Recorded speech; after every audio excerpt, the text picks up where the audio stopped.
Nice launch trajectory and countdown net. Pad is clear. 10, 9, 8. Launch auto sequence has started. 6, 5, 4, 3, 2, 1. Go for launch.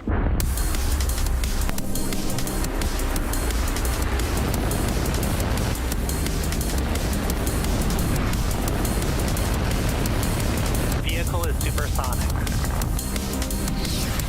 Stage separation confirmed. Dragon, separation confirmed.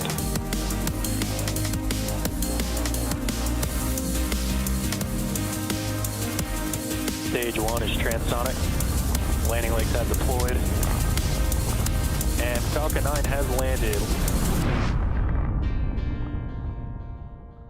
Hello, everyone, and thanks for joining us for today's PSN Satria mission. My name is Ronnie Foreman, and today we'll be following Falcon 9 liftoff from Space Launch Complex 40 in Florida to take the Satria satellite to a geostationary transfer orbit. Although I'm joining you today from our headquarters in Hawthorne, California, our rocket and spacecraft, as you can see on your screen, are preparing for liftoff on the opposite side of the country.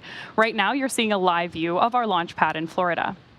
As I mentioned earlier, our customer for this mission is PSN, which is an Indonesian company.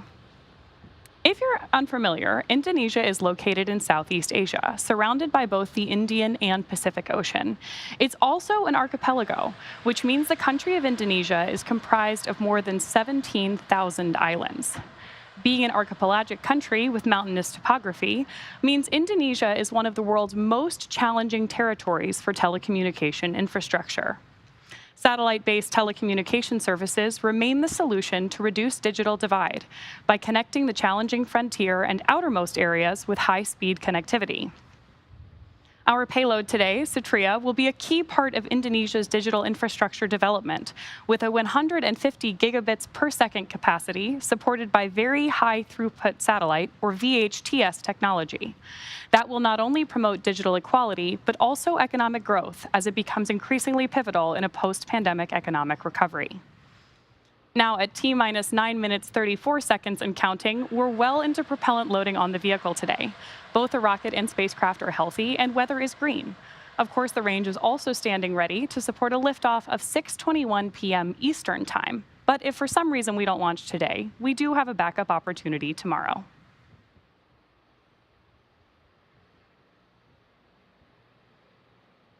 Hey everyone, Soumya Srivastava here, joining Ronnie to guide you through the PSN Satria mission today. The rocket on your screen is Falcon 9 and gets its name from the Millennium Falcon from Star Wars and the 9 Merlin engines located at the very bottom of the vehicle. Standing at around 230 feet tall, Falcon 9 is loaded up with nearly 1 million pounds of fuel and liquid oxygen prior to liftoff and is able to transport payloads like today's satellite and people to various orbits in space. To top it off, Falcon 9 is also the world's first and only reusable orbital class rocket. The F9 rocket you see on screen is made up of 2 main stages. The first stage, or booster, which is the largest section towards the bottom, and the second stage, which will eventually take up our payload to its destination in space. You might be able to tell from the soot around the bottom that the first stage supporting today's launch has seen its fair share of space travel. That soot that you see all around the first stage is formed when the carbon-based fuel we use, RP1 kerosene, is burned. And as the booster approaches the landing site during descent, it does a long re-entry burn to slow down prior to re-entering the atmosphere. And because the re-entry occurs engines first, the booster flies through its own plume, which then deposits the soot onto the rocket. And if you watch the feed from the onboard camera during landing, you can see the soot sticking on the lens. Flying for a 12th time today, a few minutes after liftoff, we'll be attempting to recover the booster once again on our drone ship, a Shortfall of Gravitas. And as mentioned, there are 9 M1D engines at the bottom of the booster that are used to accelerate the vehicle through the Earth's atmosphere. Moving up, the first and second stages are connected by the inner stage, which has pneumatic pushers that allow stage separation during flight. The inner stage also houses the Merlin vacuum, or MVAC engine, that's connected to the second stage. The Merlin engines at the bottom of the first stage and the MVAC are nearly identical, except the MVAC engine has a larger nozzle that allows the second stage to perform better in the vacuum of space. And we'll probably have some really great views of the MVAC and planet Earth after liftoff, so stay tuned for those. And at the very top, we have the payload fairing. The fairing's job Engine is chill to has started. The fairing's job is to protect the payload from aerothermal loads, heating, and contamination during ascent. Much like our first stage, we recover most fairing halves and use them again on future launches. The fairing halves supporting today's mission are also flight-proven, with one half flying for its 7th time and the other its 9th. Once we reach the vacuum of space, the fairing halves will separate, and we'll attempt to recover them again using our recovery vessel, Doug. Now, with liftoff in about 6.5 minutes from now, let's learn a little bit more about the mission at hand.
Today's launch actually marks SpaceX's 240th overall mission and our 128th mission from the launch pad on your screen. In fact, of the 40 launches we've had already this year, more than half took flight from Slick 40. Located at the north end of Cape Canaveral Space Force Station in Florida, Space Launch Complex 40 was leased to SpaceX in 2007 after supporting numerous Titan launches for the U.S. Air Force between 1965 and 2005. Since then, we've had a total of 193 launches from Florida's Space Coast, with about 65% of them, or 127 launches in total, lifting off from Launch Pad 40. Thanks for pressing for strongback retract.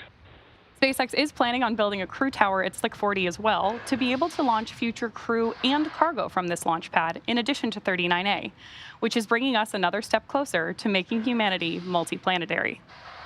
Now at about 4.5 minutes to go until liftoff, we should begin to see Strongback retract in progress. There's the call out for that strongback retract, and you can start to see the TE clamp arms opening up around the base of the fairing.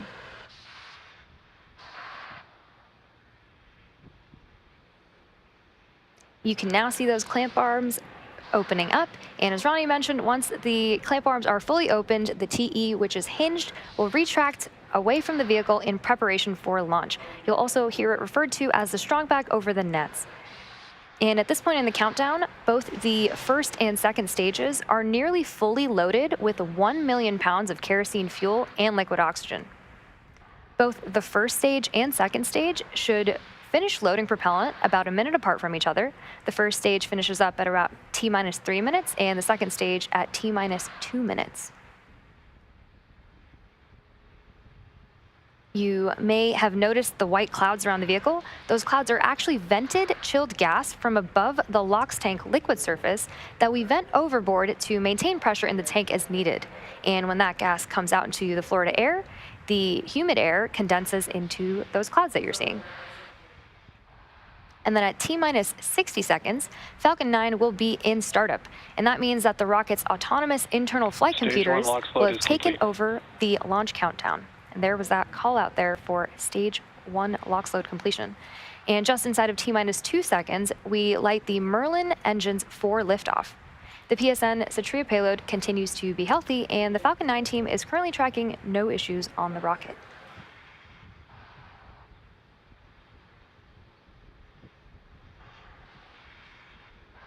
So again, the next major milestone we are tracking is final LOX load completion, at which point Falcon 9 will be fully loaded with both fuel and oxidizer.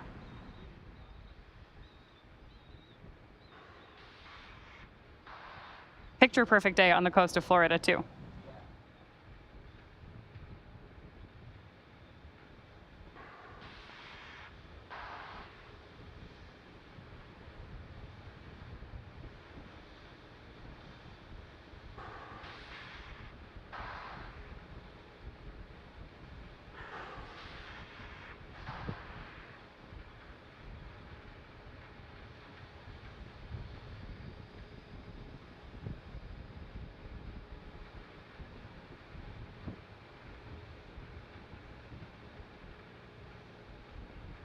Stage 2 LOX load is complete.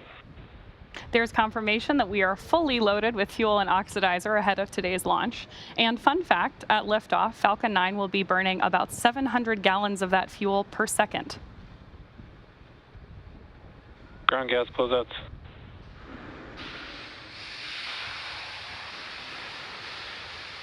As Somi mentioned earlier, that white cloud that you see venting away from the rocket is totally normal and nothing to worry about. The next call out we're listening for is also one she explained to you. That's going to be that Falcon 9 is in startup mode and that the internal flight computers have taken over the terminal count.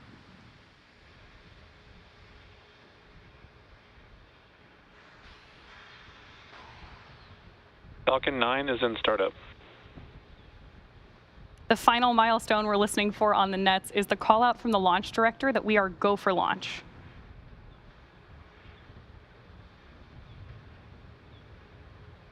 As LD on countdown, go for launch. There you hear it. We are just over 30 seconds from liftoff, and all systems are go for the launch of Falcon 9 and the Satria payload. Go Falcon 9, go PSN. T minus 30 seconds.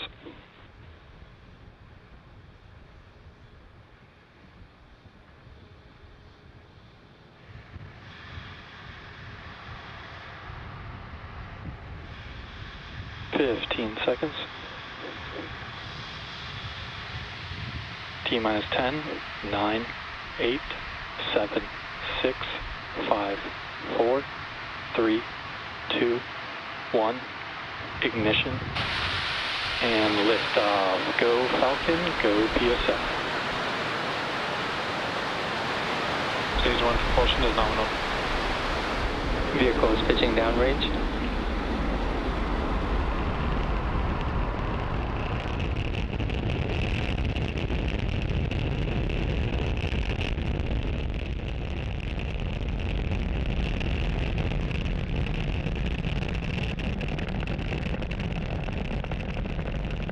That incredible view means that Falcon 9 has successfully lifted off from pad 40. And right now we are throttling down to prepare for max Q in about 30 seconds. As you may have heard us explain before, this is the period of highest aerodynamic pressure on the vehicle. Power and telemetry nominal. That's because at this point, we are seeing the greatest difference in dynamic pressure, which is increasing with the rocket's speed, and ambient static pressure, which is decreasing as we move up through the Earth's atmosphere. Vehicle is supersonic. With that call out, we know that Falcon 9 is moving faster than the speed of sound.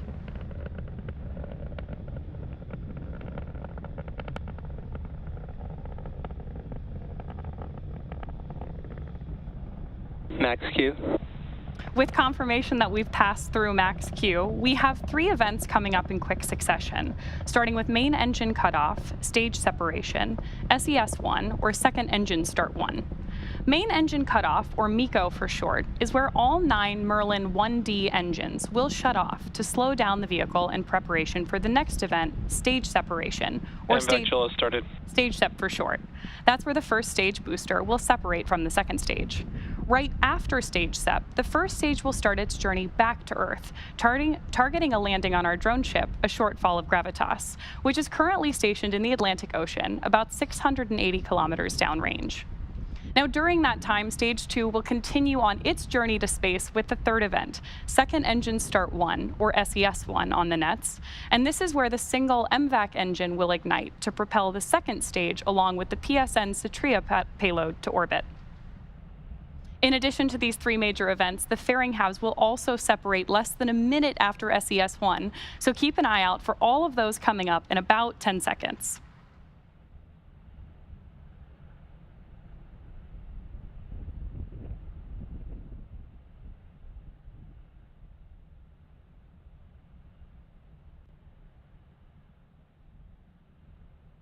Main engine cutoff. Stage separation confirmed.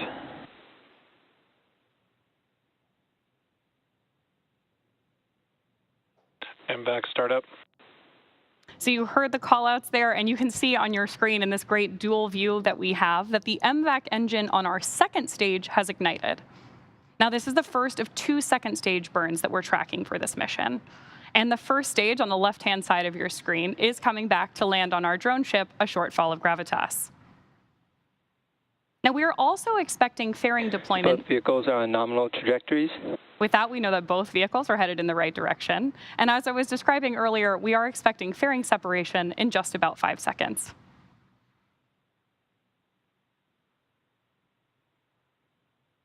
Fairing separation confirmed.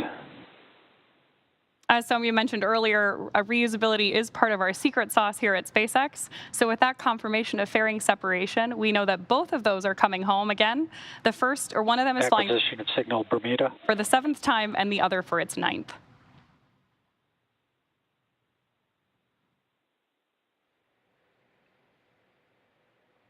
It's now T+3 minutes and 55 seconds into today's mission, and we have a great view of stage 1 on the left and stage 2 on the right. In order to complete today's landing, the first stage has 2 more burns left. Next up will be the entry burn, where 3 of the Merlin engines on the first stage will reignite, and this will help slow down the F9 first stage as it re-enters the upper part of the Earth's atmosphere. That entry burn should start in about 2-ish minutes from now and will last about 20 seconds.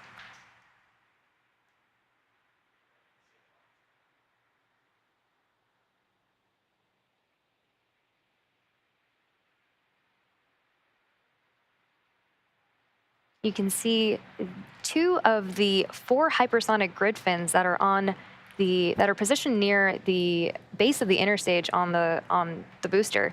And stage 1 is currently using nothing but the grid fins for steering as it's returning back to Earth.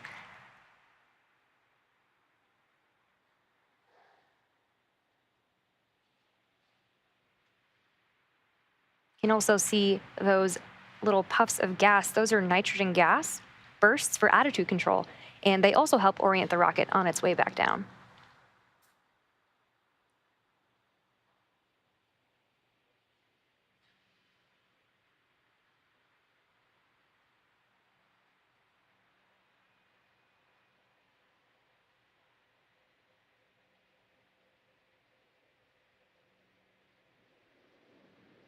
And some really awesome views of planet Earth behind stage 2. And again, that entry burn on the first stage coming up in about a minute.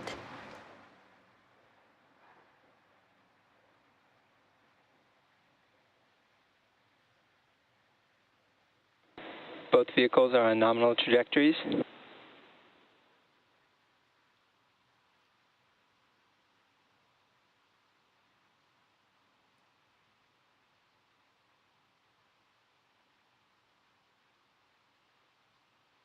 Like I promised, we have great views of Earth behind MVAC and behind the first stage as it's coming back down to Earth.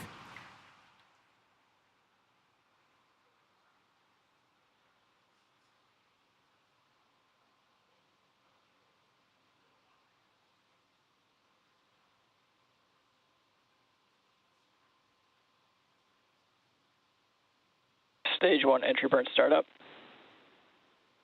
You can see that 3 of those engines have now relit engines 1, 5, and 9 for the entry burn. It's about 20 seconds for this burn.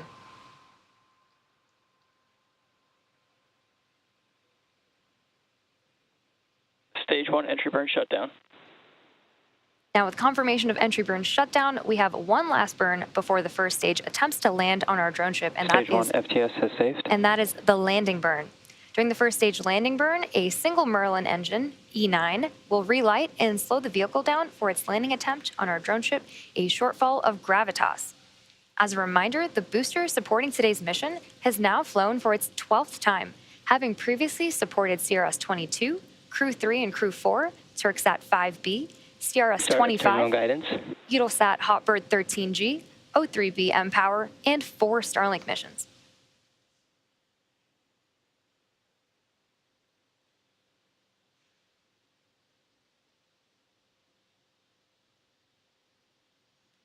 We'll also be coming up on SECO 1, or second engine cutoff 1, in about 30 seconds from now. Stage 1 transonic. Stage 2 FTS has saved. You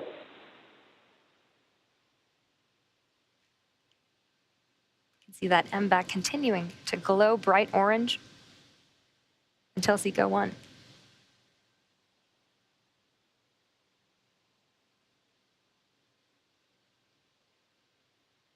nominal orbit insertion. MVAC shut down. Great callouts for SECA 1 and nominal orbital Stage 1 landing insertion. burn.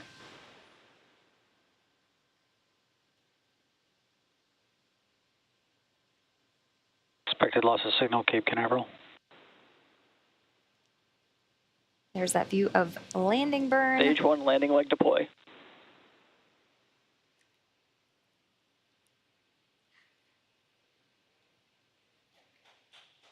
And a great view of landing. This landing marks the 12th successful landing for this particular booster and marks our 201st overall successful recovery of an orbital class rocket. In addition to landing with confirmation of successful second engine cutoff and good orbit, we are going into a coast phase up until the second relight of our MVAC engine on the second stage, which will be followed by payload deploy. Till then, sit tight and we'll see you back here at the T plus 27 minute mark.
Expected loss of signal, Bermuda.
25th century AD.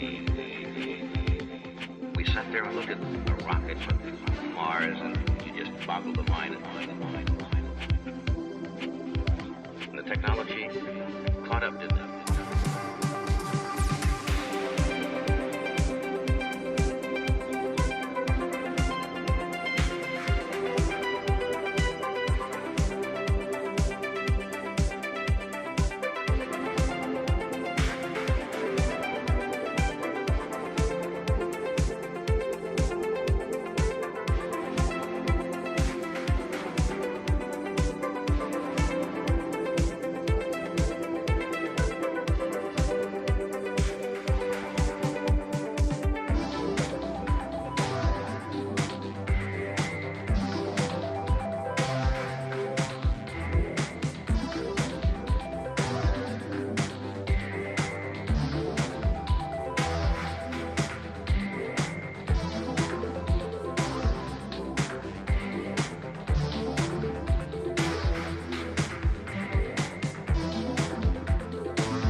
Acquisition of signal Ka-band.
Welcome back to the live webcast for the PSN Satria mission.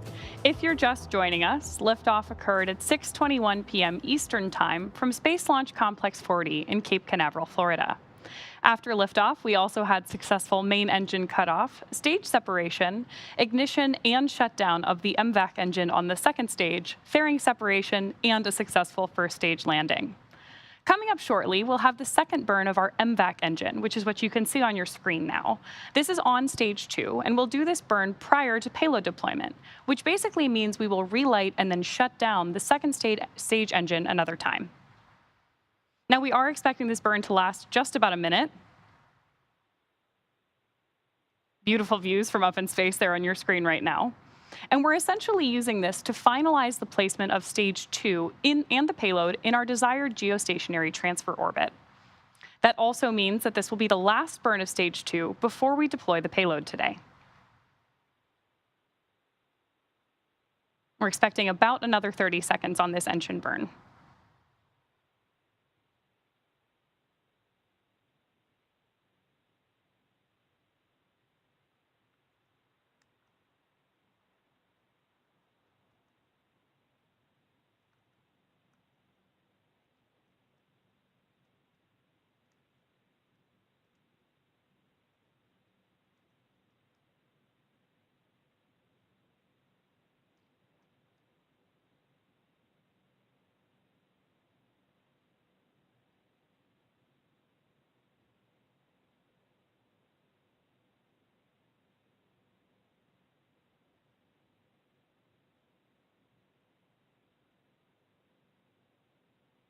We should have had second engine. Nominal orbit insertion.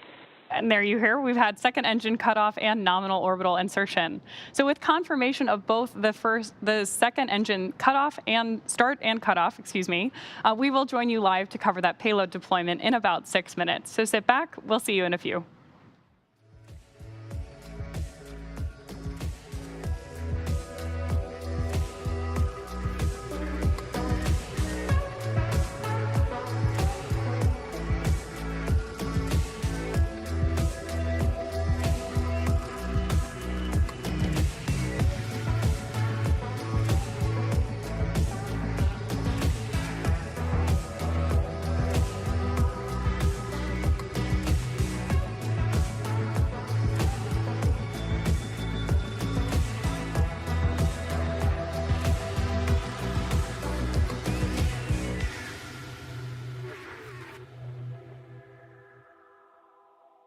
Acquisition of signal, heart of Beachstock.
Acquisition of signal Mauritius.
Thanks for joining us once again for the PSN Satria launch.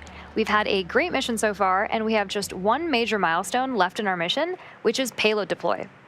The Satria, or Satellite of Republic of Indonesia spacecraft on board the second stage, has 150 gigabit per second capacity with very high throughput satellite technology, and will promote digital equality and economic growth in Indonesia. Deployment should be coming up in about 20 seconds from now. Ka-band.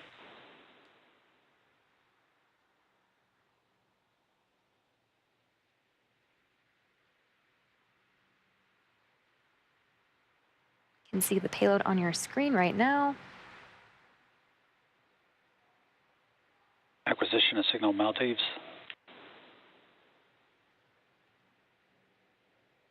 Payload separation confirmed.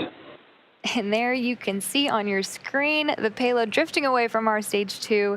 We had successful deployment of the PSN Satria payload.